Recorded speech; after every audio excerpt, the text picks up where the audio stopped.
يا أيها الذين آمنوا اذكروا الله ذكرا كثيرا وسبحوه بكرة وأصيلا هو الذي يصلي عليكم وملائكته ليخرجكم من الظلمات إلى النور وكان بالمؤمنين رحيما.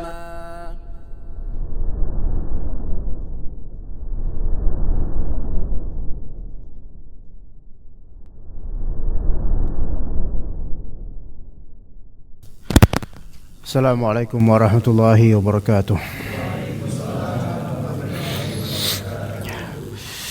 Innal hamdalillah nahmaduhu wa nasta'inuhu wa nastaghfiruh wa na'udzu billahi min shururi anfusina wa sayyiati a'malina may yahdihillahu fala mudilla lahu wa may yudlil fala hadiya lahu. Asyhadu an la ilaha illallah wahdahu la syarika lahu wa asyhadu anna Muhammadan 'abduhu wa rasuluhu la nabiyya ba'dahu. Allahumma 'allimna ma yanfa'una wanfa'na bima 'allamtana innaka antal alimul hakim. Para ikhwas sekalian rahimani rahimakumullah. Alhamdulillah kembali kita berjumpa di majelis yang kali ini majelis kita di sore hari. Pada musim lalu majelis kita di waktu duha. Dan tentu dipilihkan sore hari ini ada hikmahnya. Yang mana mungkin jam 5 nanti selesai langsung pulang. Jam 5 selesai ya? Ya, anak kajian jam 5 selesai, antum terserah jam berapa, antum pulang terserah. Oke, atau mau pulang jam setengah 6 boleh. Ya, yang penting anak jam 5 selesai insyaallah. Kita membahas kita melanjutkan pembahasan kitab Al-Manhaj As-Sahih karya Syekh Abdullah Al-Ghunaiman hafizahullah ta'ala di bab Islam dan perbedaan antara Islam dengan iman. Kita akan berusaha mendalami hadis Umar bin Al-Khattab atau disebut juga dengan hadis Jibril. Karena hadis ini hadis populer yang mengisahkan malaikat Jibril datang ke Nabi sallallahu alaihi wasallam dengan wujud seorang pria manusia gitu, manusia pria wujudnya. Dan bisa disentuh secara konkret. Maka beliau yaitu malaikat Jibril masuk ke alam manusia. Masuk ke alam manusia. Baik. Hadis ini hadis masyhur.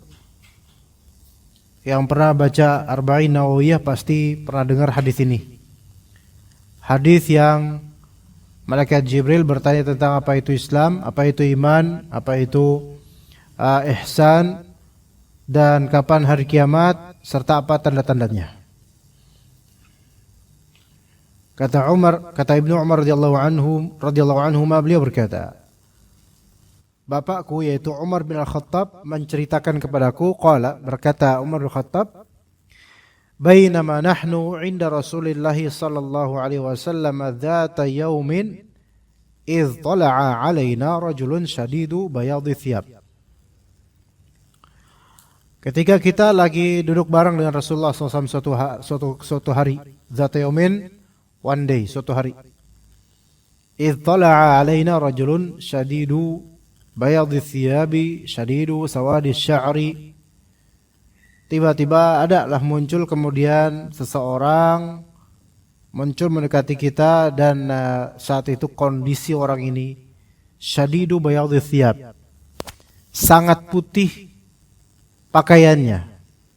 Sangat putih pakaiannya. Ya, diperhatikan klausul ini atau keterangan ini, sangat putih pakaiannya.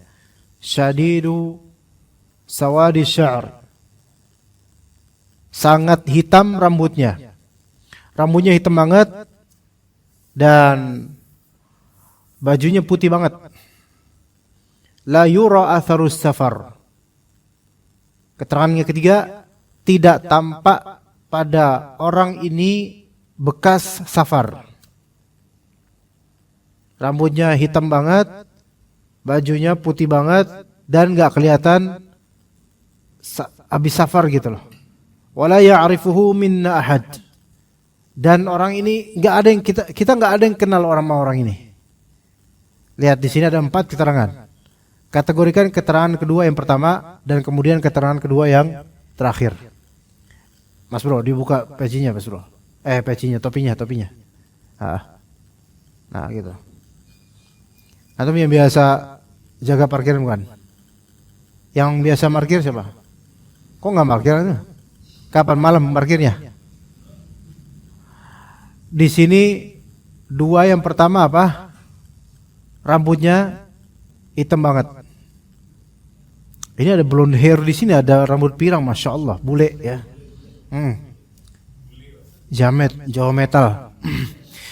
Nah di sini rambutnya hitam, bajunya putih banget. Keterangan ketiga 4 yaitu kayak bukan orang habis safar jauh dan kita nggak ada yang kenal. Nah, kenapa kok 4 keterangan ini tuh mesti ada gitu loh? Ya. Kenapa 4 keterangan ini mesti ada? Disebutkan rambutnya hitam banget, disebutkan bajunya putih banget. Apa korelasinya dengan sesuatu yang sifatnya kontradiktif ya? Antara keterangan pertama dan kedua dengan keterangan ketiga keempat. Sangat kontradiktif, kontras. Begini, itu kan banyak padang pasir. Kita nggak ada yang kenal sama orang ini, otomatis ini orang bukan penduduk sini. Gitu loh. Berarti ini orang jauh. Baru pertama kali kita ngeliat orang ini. Tapi yang gharibnya, jadi di sini ada sesuatu yang aneh, janggal. Makanya ada keterangan ini. Anehnya, kalau pakai logika, ini nggak ada yang kita kenal, orang kita nggak ada yang kenal sama dia. Berarti dia orang safar jauh, dari jauh. Tapi nggak ada efek safarnya. Yaitu kalau safar di masa itu kan rambutnya kucel, nggak hitam lagi karena banyak terkena debu-debu. Kemudian jubahnya karena pakai gamis, itu nggak putih-putih amat lah, bekas keringat, bekas makanan, bekas tumpahan ini atau bekas debu-debu dan seterusnya. Tapi ini kok putih banget, rambutnya hitam banget. Ya. Maka ajaib, para sahabat yang sedang di sekeliling Nabi SAW itu hanya memperhatikan, gak berani mereka ngomong apa-apa. Hatta jalasa ilan Nabi SAW, sampai pria gharib dan aneh dan asing itu mendatangi Nabi SAW. Fasnada rukbatayhi ila rukbatayhi wa wada'a kaffayhi ala fakhidayhi. Kemudian pria itu menempelkan lututnya ke lutut Rasulullah SAW. Kan lagi duduk Rasulullah SAW, kemudian datang dia, ditempelkan lututnya sama dengan Rasulullah, ditempelkan ke lutut Rasulullah SAW. Wa wada'a yadayhi ala fakhidayhi. Dan orang asing ini menaruh kedua tangannya di atas pahanya Nabi SAW. Jadi sangat dekat. Ya, dan nanti habis ini akan memberikan pertanyaan, ya, mal Islam, apa itu Islam? Kayak yang saya dari sini para ulama mengatakan dari kutipan kecil hadis ini, yaitu orang asing ini mendekat kepada Nabi SAW, kemudian menempelkan kakinya bahkan dan menaruh tangannya di pahanya, itu menunjukkan kedekatan dengan Nabi. Dan ini di antaranya, karena ulama, di antara adab penuntut ilmu. Orang yang menuntut ilmu, semakin dia berusaha dekat dengan gurunya ketika bermajelis, maka itu semakin beradab dan semakin mengapresiasi ilmu dan juga gurunya. Begitu. Ya. Ini di antara istinbat dari para ulama. Dicontohkan oleh malaikat Jibril. Padahal malaikat Jibril ini hakikatnya sebenarnya ada gurunya Rasulullah SAW dari segi penyampaian wahyu, dan juga dari segi pengajaran sholat dulunya, dan dari segi pengajaran Al-Quran. Malaikat Jibril yang ngajarin Nabi SAW. Namun di sini Allah Ta'ala memerintahkan untuk berlaku seperti ini, mendekat, kemudian nanti bertanya sama Rasulullah SAW. Dan bertanya ke Rasulullah beberapa hal ini bukan berarti malaikat Jibril ini yang berwujud manusia, mewujudkan diri dengan wujud manusia, bukan berarti dia nggak tahu. Bukan berarti dia nggak tahu. Melainkan malaikat Jibril ingin mengajarkan dan mengabarkan kepada kaum muslimin apa itu Islam, apa itu iman, apa itu ihsan. Bismillah.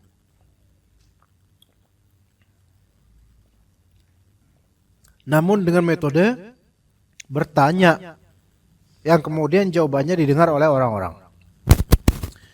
Makanya kalau antum nanya, Mas siapa? Jupri, siapa nama antum? Edi, ya.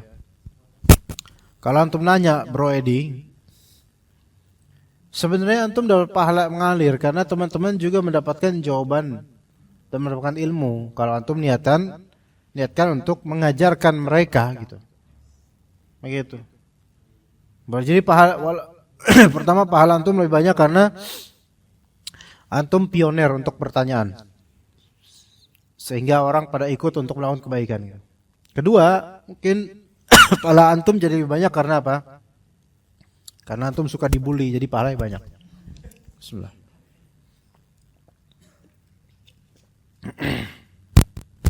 Baik, kita lanjut. Kemudian berkata orang asing ini itu malaikat Jibril. Ini para sahabat ini nggak tahu kok ini malaikat, nggak tahu. Cuma para sahabat merasa sangat aneh, merasa sangat aneh. Ini orang asing kok penampilannya sebagus ini gitu loh. Maka kata dia, "Ya Muhammad, akhbirni 'anil Islam." Wahai Muhammad, kabarkan kepada saya tentang Islam. Beritahu kepada saya tentang Islam. Maka kemudian kata Nabi SAW, "Al-Islamu an tashhada an la ilaha illallah wa anna Muhammadar Rasulullah wa tuqimas salah wa tu'tiyaz zakah wa tasuma Ramadan wa tahujjal baita in istata'ta ilaihi sabila." Islam adalah engkau bersyahadat la ilaha illallah. Ayo cepetan maksudnya. Yang bukan urusan ini enggak usah diurus. Islam adalah engkau bersyahadat la ilaha illallah dan Muhammad Rasulullah. Itu rukun Islam pertama. Makanya jadi rukun Islam ini. Wa tuqimus shalah. Yang kedua, mendirikan salat. Ketiga, wa tu'tiyaz zakah, membayar zakat. Yang keempat, wa tasuma Ramadan, puasa Ramadan. Yang kelima, wa tahujjal baita in istata'ta ilaihi sabila. Haji ke Baitullah, yaitu ke Ka'bah, ke Makkah, ke Ka'bah. Jika engkau mampu menempuhnya. Kalau belum mampu ya enggak usah haji dulu, belum wajib atasnya. Jadi kewajiban haji itu dikala seorang mampu dari segi zat dan rahilah, yaitu dari segi perbekalan dan dari segi kendaraan atau wasilah menuju ke tanah haram. Adapun kalau belum mampu, belum waktunya, maka tidak wajib.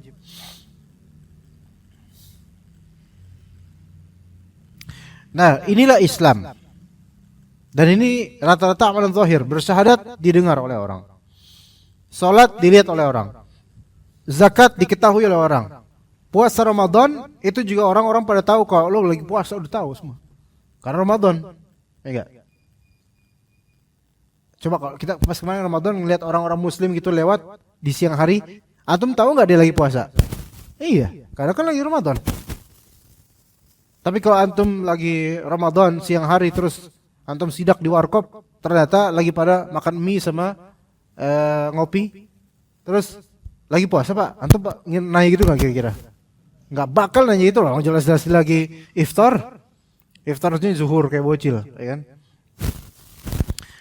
Puasa itu diketahui oleh orang, puasa Ramadan maksudnya, orang pada tahu kalau lagi puasa, muslim pada puasa semuanya. Wa tahujjal baita in istata'ta ilaihi sabila.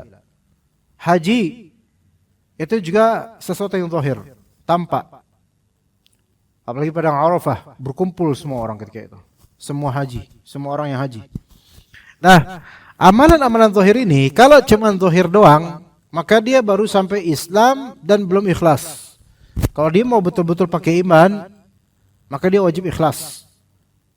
Ada orang syahadat, asyhadu la ilaha illallah, asyhadu anna Rasulullah, tapi dia munafik. Di zaman Nabi ada kayak gitu dari kalangan Yahudi. Di zaman setelahnya makin banyak. Sekarang ya makin banyak juga mengucapkan 2 kalimat syahadat tapi kemudian nggak mau sholat karena emang nggak tulus.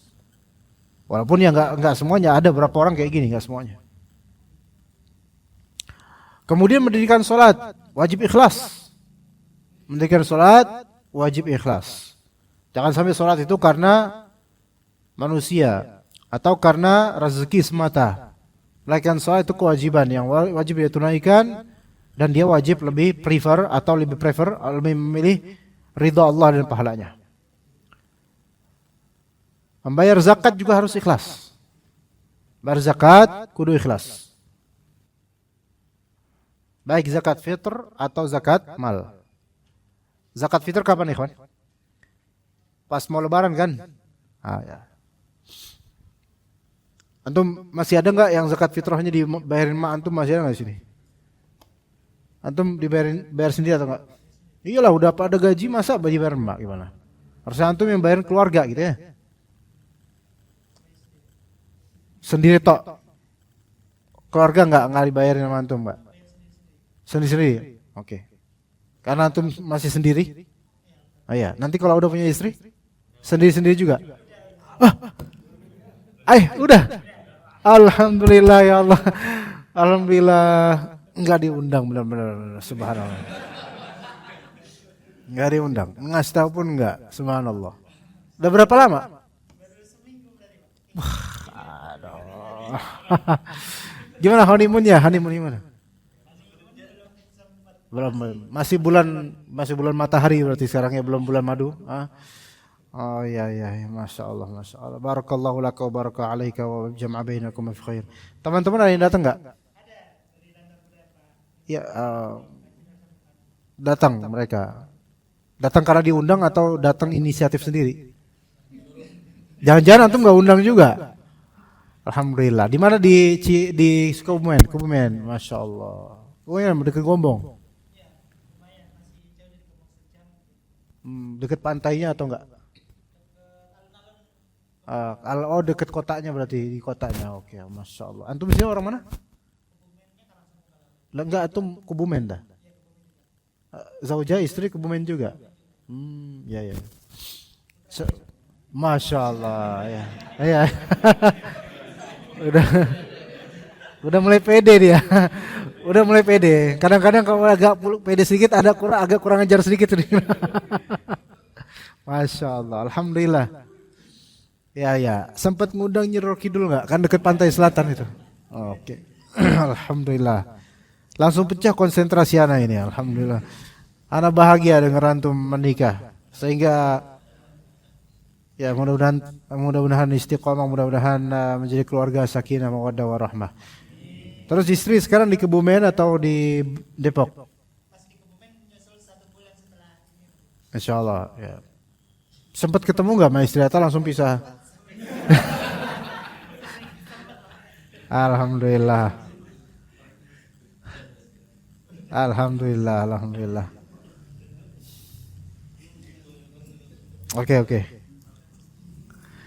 Oke, kemudian haji tadi puasa ya sudah puasa.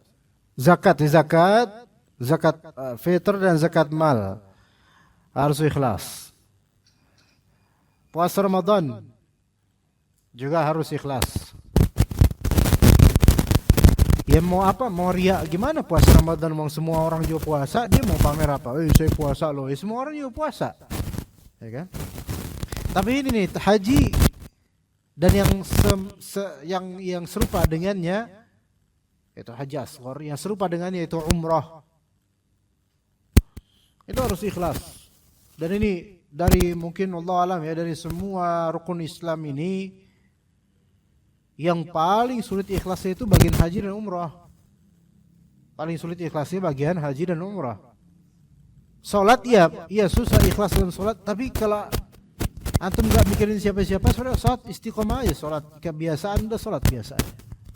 Ikhlas insyaallah. Zakat kan momentuman, tahunan, haulan. Puasa mau ikhlas, semua orang pada puasa, gimana kita mau pamer? Ya kan? Tapi haji, ya mana enggak semua orang bisa haji. Bahkan sampai level umrah enggak semua orang bisa umrah. Makanya ada fatwa kayak gini. Ketika seseorang sedang tawaf, apakah boleh ya Syekh untuk mengabadikan dirinya dengan foto atau video lagi? Maka kata para Syekh bilang haram. Nggak boleh mengabadikan, ya, dan maksud mengabadikan ini untuk dipajang di media sosial, haram. Karena sulit untuk selamat dari riya. Tapi kan saya itu cuma mengungkapkan kebahagiaan. Ya akhi, antum kalau beramal soleh, apalagi amal soleh yang private, yang hanya untuk Allah Ta'ala harusnya, itu kebahagiaan antum cukuplah Allah Ta'ala tahu, itu sudah membahagiakan antum. Maka orang yang butuh kebahagiaan ekstra dengan memamerkan ke manusia, menunjukkan dia belum bahagia dengan Allah Azza wa Jalla. Faham gak maksudnya ikhwan?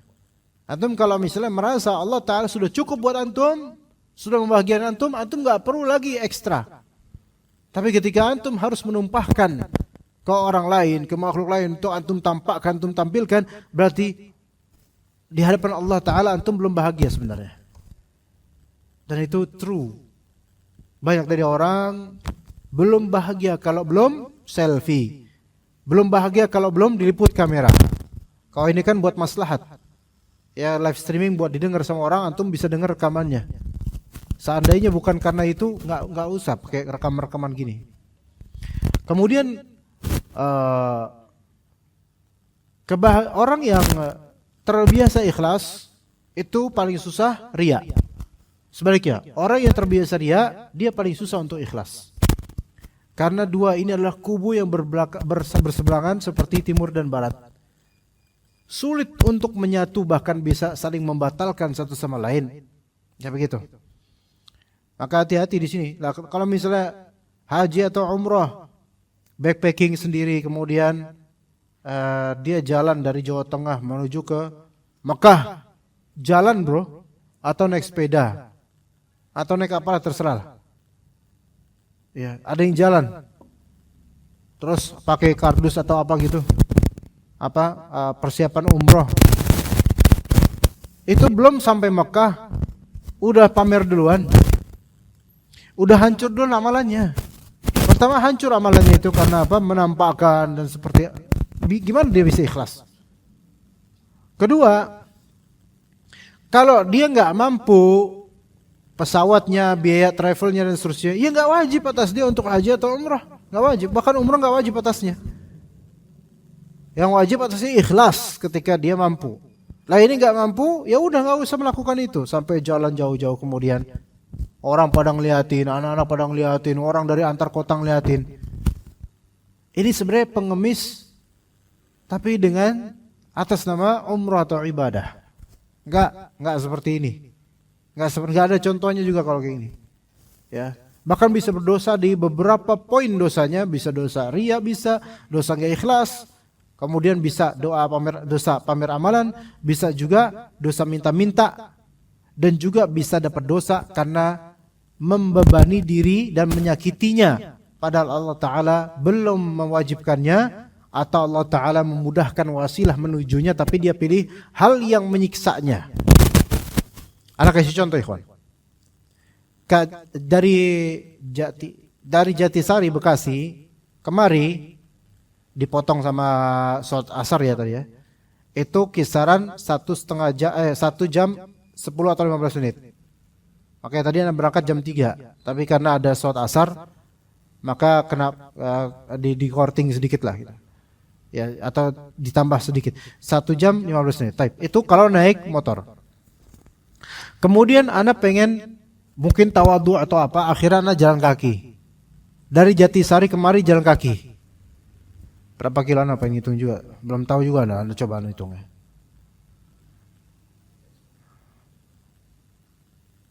Sebentar. Misal Jatisari, Bekasi. Ya, naik motor 49 menit sebenarnya. Atau sekitar itu, 50 atau 49 menit. Karena tadi ada pengalihan jalan ya di daerah apa tuh namanya itu ya. Enggak tahu, daerah yang sebelum Juanda itu. Ada jalan ditutup gitu. Nah ini berapa kilo ini?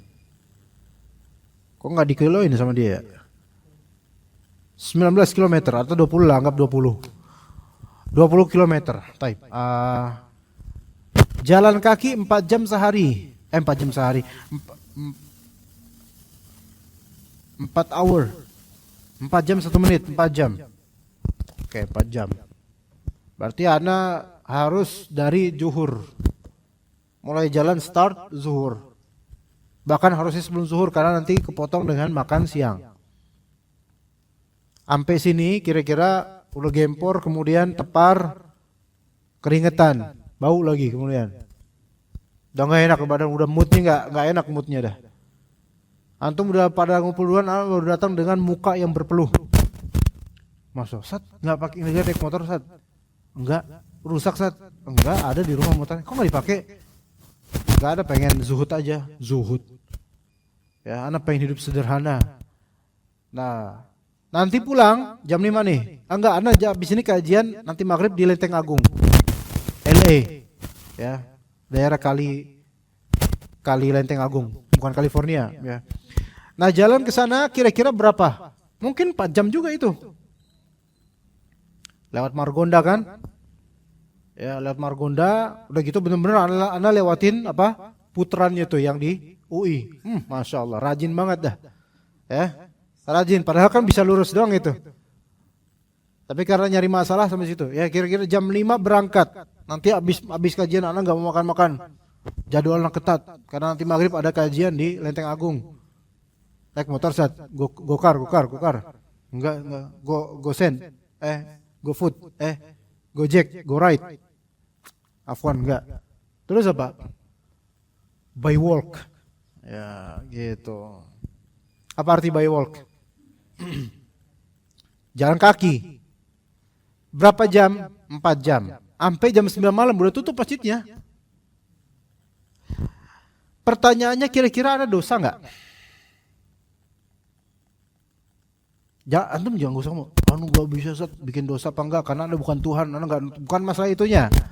Anda tahu antum bukan Tuhan, tapi coba di sini, ini dosa enggak orang kayak gini? Dosa. Dosanya apa? Allah sudah mudahin. Dia cari jalan yang susah, enggak sekedar susah, tapi menyiksa dirinya dan membuat banyak hak terabaikan, membuat banyak kewajiban tidak tertunaikan. Maka dia jadi dosa. Begitu. Kalau untuk sesuatu yang mempersulit diri antum, tapi sebenarnya itu enggak seberapa sulit, mungkin masih enggak apa-apa. Kayak misalnya bilang, akhi, kuping mana kuping? Antum jawab, ini kuping. Nih kuping. Dosa enggak? Enggak, karena ini hal biasa. Padahal antum tinggal coba gini, ini kuping, selesai kan? Tapi antum cari cara yang susah, ini kuping. Ya. Terus cari cara tambah susah, pakai selangkangan, ini kuping ke atas. Cari-cari nyakitin, diiris kupingnya, nih kuping. Nah, ini dosa enggak? Dosa. Kenapa dosa? Karena menyakiti dirinya. Padahal sudah dimudahkan. Begitu. Maka orang yang pergi umrah atau haji, sudah ada travel, kalau mau umrah dia tinggal bayar berapa 20 juta, 30 juta atau berapa. Kalau belum ada duitnya juga, ya udah minta sama Allah aja udah. Tapi kalau kemudian memaksakan diri, terus ada rute-rutenya. Anda pernah lihat tuh reelsnya di video. Rute ke Mekah tanpa pesawat. Kemana dulu tuh? Ke Batam dulu ya. Terus ke Malaysia, kemudian kemana? Itu kira-kira ini orang selamat gak, hidup gak nanti? Kan untuk ke negara-negara itu kan butuh visa, butuh ini. Ya, Masya Allah. Ini namanya nyari mati ini namanya. Dan kemudian gara-gara apa? Gara-gara trendsetter beberapa pihak yang pernah di Mekah atau di Madinah itu pakai sepeda karena sudah berangkat dari Indonesia pakai sepeda. Wah, akhirnya difoto sama orang, banyak orang pengen selfie sama dia. Jadi trendsetter. Terus kemudian orang-orang mulai niru, caper. Apalagi konten-konten kreator. Maka inilah, ibadah itu ada fikihnya. Maka jangan melangkah sebelum mengetahui ilmunya. Yang dikatakan oleh para ulama, di antara Imam Bukhari mengatakan al-ilmu qabla al-qawli wal amal. Ilmu dulu sebelum berucap dan berbuat. Kemudian Orang asing itu berkata, "Sodaqta." Ketika dijawab oleh Rasulullah SAW, Islam itu apa? Orang asing itu malah membenarkan. Maka kata Umar, "Fa'ajibna lahu yas'aluhu wa yusaddiquh." Kami merasa kaget, merasa heran dengan orang ini. Dia nanya sendiri, tapi dia ngebenerin sendiri. Ya, itu kok yang hal kayak gini jangan murid jangan kayak gini gitu. Tapi ini karena malaikat Jibril ya. Adapun misalnya antum murid sama ustadz, sama guru.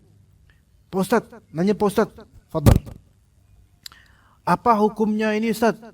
Hukumnya makruh. Ah bener Ustadz. Itu kira-kira gimana Pak? Ini orang nanya pemain-main. Ya kan?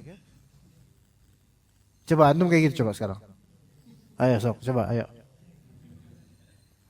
Nah, maka kemudian pria itu bertanya lagi, fa akhbirni 'anil iman. Kabarkan saya, beritakan saya tentang iman. Maka kata Muhammad SAW, al-iman an tu'mina billahi wa malaikatihi wa kutubihi wa rasulihi wal yawmil akhir wa tu'mina bil qadri khairihi wa syarrihi. Iman itu adalah engkau beriman kepada Allah, kepada para malaikatnya, kepada kitab-kitabnya, kepada rasul-rasulnya, kepada hari akhir, dan engkau beriman kepada takdir Allah Ta'ala baiknya maupun buruknya.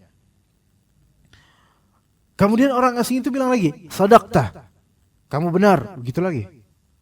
Nanya lagi beliau, "Fa akhbirni 'anil ihsan." Beritahukan saya kepada tentang ihsan. Maka kata Nabi SAW, "An ta'budallaha ka'annaka tarah, fa in lam takun tarahu fa innahu yarak." Ihsan adalah ini derajat paling tinggi nih. Engkau beribadah kepada Allah seolah-olah engkau melihat Allah. Fa in lam takun tarahu fa innahu yarak. Dan jika engkau tidak melihat Allah Ta'ala, memang enggak melihat, maka sesungguhnya Allah melihatmu. Maka kata para ulama, ihsan ini ada dua derajat. Derajat pertama, ibadah an ta'budallaha ka'annaka tarah. Derajat yang paling tinggi, yang lebih tinggi yaitu fa illam yakun tarahu fa innahu yarak. Artinya apa? Ibadah ihsan yang pertama itu ibadah al-khauf. Itu derajat satu. Dan derajat yang jauh lebih tinggi darinya adalah ibadah ar-raja, namanya ibadah mengharapkan. Ya begini, Anda kasih sampel.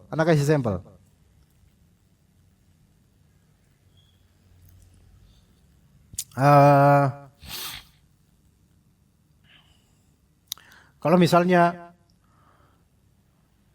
antum kerja di kantor dan di ruang kerja antum di depan CPU atau di depan monitor atau di depan laptop itu ada CCTV yang langsung ada pengawas, penilik atau bos melihat, atasan melihat.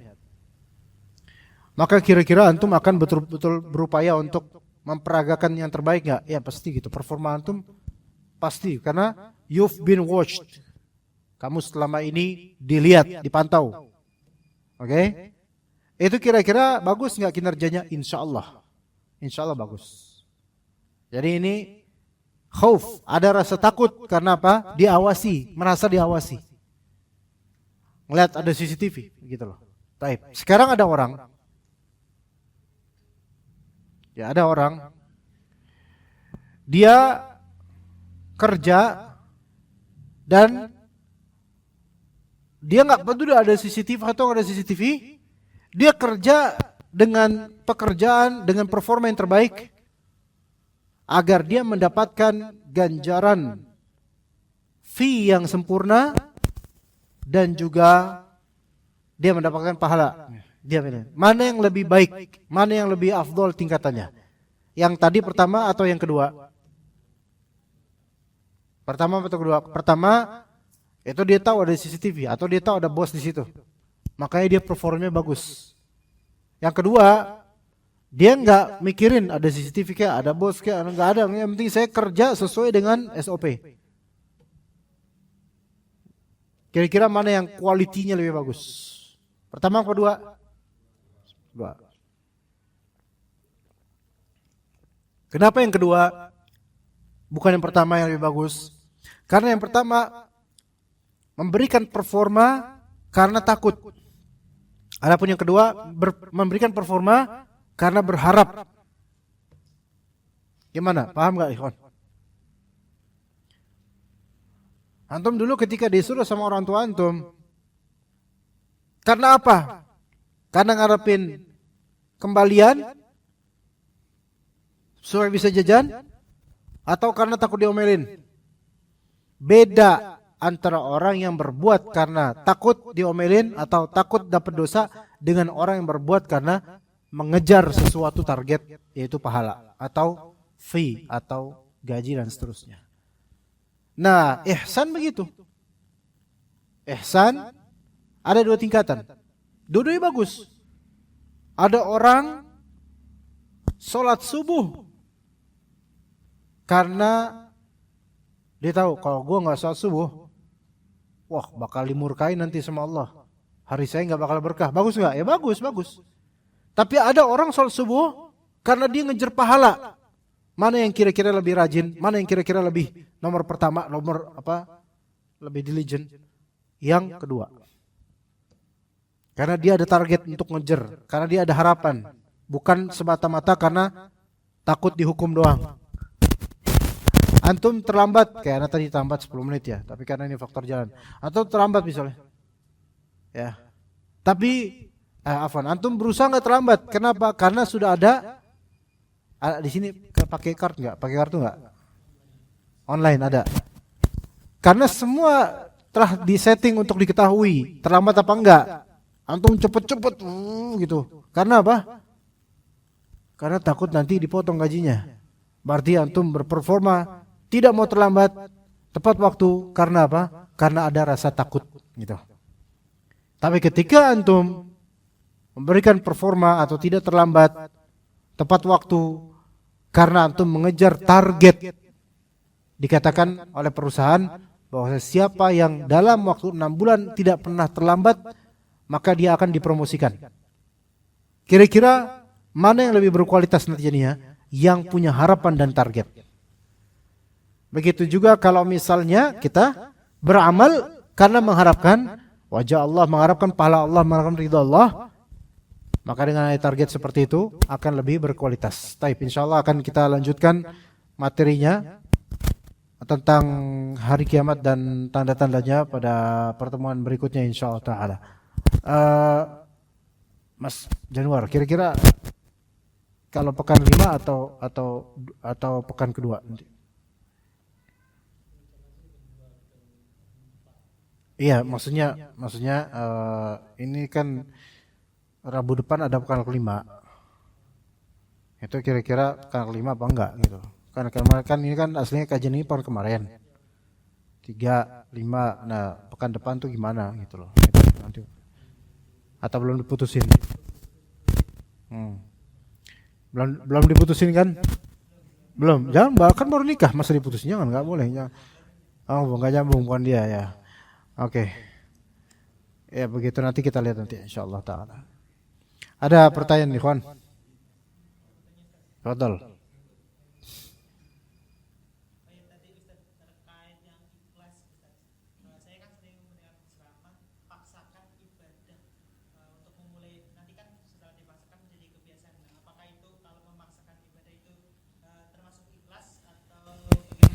Ya.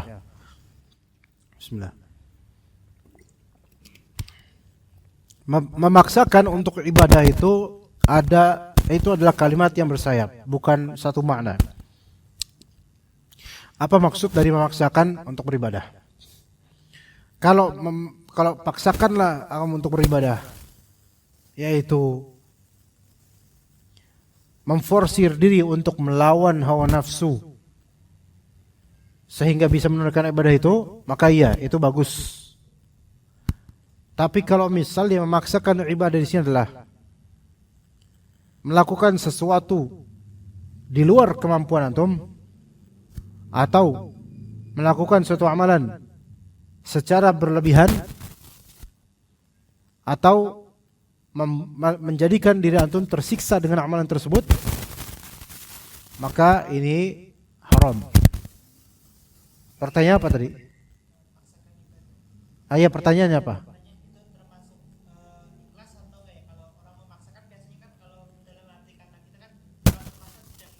Oke.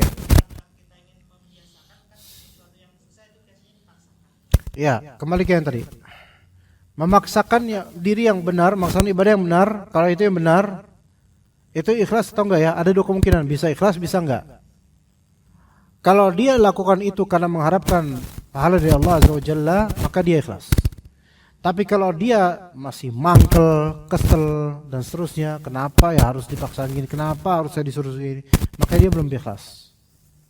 Adapun yang kedua, kalau dia memaksakan ibadah padahal dia belum mampu, atau itu menyiksa dirinya, atau menyakiti dirinya, atau itu memberikan madarat pada orang lain dan seterusnya, maka kalaupun dia ikhlas, ikhlasnya itu ada bab sendiri, tapi dia tetap dosa dengan pemaksaan diri yang berlebihan. Begitu. Ya, itu ada rinciannya. Jadi ikhlas itu masalah hati. Soal terpaksa, dipaksa, soal ibadah yang berlebihan dan seterusnya itu ada bab sendiri. Tapi ketika seseorang merasa terpaksa, dia nggak ridho, maka ia nggak ikhlas dia berarti. Tapi kadang-kadang terjadi percampuran antara dia pengen ridho dengan dia merasa keberatan. Maka kalau dia berusaha untuk menghilangkan rasa keberatan itu dan mencegahnya, dia tetap ikhlas. Contoh, salat subuh berjamaah di masjid. Wajib bagi laki-laki menurut sebagian ulama. Maka kemudian kan lagi enak-enaknya tidur, terus azan, syaitan membisikkan hal-hal negatif, hati jadi keruh, kesel gitu. Tapi disitulah ujiannya, dia harus memaksakan karena dia mampu dan ini wajib. Maka dia pun wudu, dipaksain banget, hati udah gak enak, dipaksain. Maka selama dia menutupi atau berusaha menghilangkan perasaan kesel itu, maka dia tetap disebut ikhlas. Karena perasaan kesel itu adalah bisikan syaitan yang menjadi batu ujian buat dia dalam beramal. Justru pahalanya lebih besar daripada orang yang tidak digoda oleh syaitan. Yang legowo gitu aja. Orang yang digoda oleh syaitan, dihalangi oleh syaitan, dia berusaha lepas dari jeratan itu, dia memaksakan diri untuk beramal, maka dia pahalanya lebih besar. Begitu. Oke? Cukup? Teman-teman, ayo, fadhal.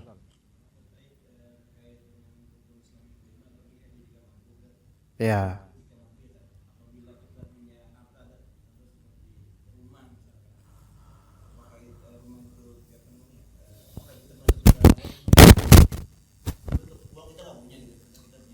Enggak wajib. Rumah bentuknya rumah dijual enggak? Enggak wajib. Itu hanya memotivasi untuk supaya kita menggebu untuk pergi haji. Tapi kalau secara fikih enggak. Bukan hanya rumah, mobil. Enggak. Mobil kan berapa? Mobil bisa ada yang 1 miliar kan? Tapi kalau kita secara fikih enggak wajib. Tapi kalau kita secara tazkiyatun nufus, maka hendaknya boleh kita ngomong kayak gitu ke orang-orang yang belum haji tapi sudah punya rumah. Enggak apa-apa. Ya. Ente beli rumah gini, punya rumahnya karena apa dulu? Bentar dulu. Punya rumahnya karena apa dulu? Hari wahibah bisa pemberian orang tua, warisan, kan orang punya rumah enggak mesti karena punya duit, ya enggak? Benar enggak? Coba siapa di antara antum punya rumah tapi bukan karena dari duit antum? Coba sok. Emang belum punya rumah sih, emang gak ada orang belum punya rumah, udah punya rumah tapi dia karena warisan atau karena hibah atau gimana. Nah, juga ada orang punya rumah, sertifikatnya punya dia, akta punya dia, tapi versi nyicil. Lah ini enggak wajib haji. Paham enggak? Misal nih unit rumah ini berapa nih? Misal rumah ini 7,5 juta, 750 juta nih.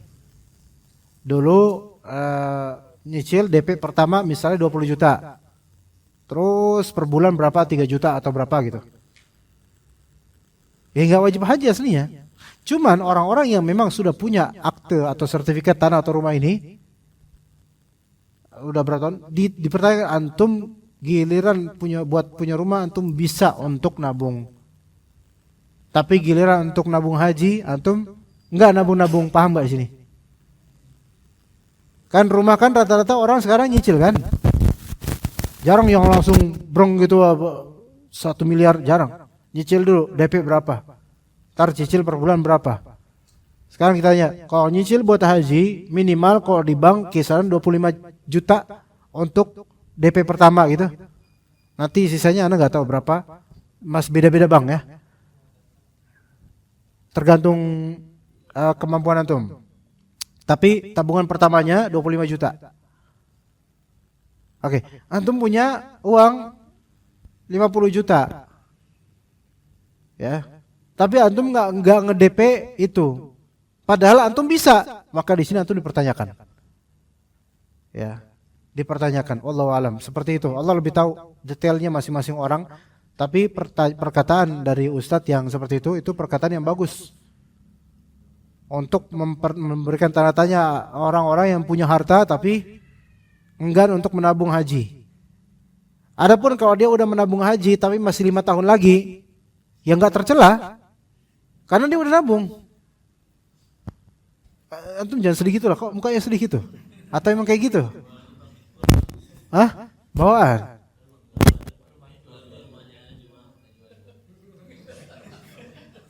Antum punya rumah? Oh, alhamdulillah. Berapa sekarang harganya? Ya begitu ya. Ya. Jadi kalau misalnya rumah tersebut bukan dari keringat sendiri dengan ratusan juta punya sendiri, maka nggak wajib. Tapi kalau warisan atau hal lain, maka ya nggak wajib, nggak wajib. Allahu a'lam. Mungkin cukup insyaallah. Ya kita cukup sampai sini. Barakallahu fikum jami'an. Wa sallallahu ala nabiyyina Muhammad wa ala alihi wa sahbihi ajma'in. Subhanakallahumma bihamdika asyhadu an la ilaha illa anta astaghfiruka wa atubu ilaik. Tapi tadi juga rumahnya itu bukan berarti jual supaya haji. Enggak gitu, enggak kayak gitu. Kalau kayak gitu semua orang yang belum haji jual tuh rumah sekalian ngontrak besok. Enggak kayak gitu. Belum wajib. Belum. Semoga Allah mudahkan anak sama antum juga suatu saat insyaallah untuk haji. Amin. Baik, assalamualaikum warahmatullahi wabarakatuh.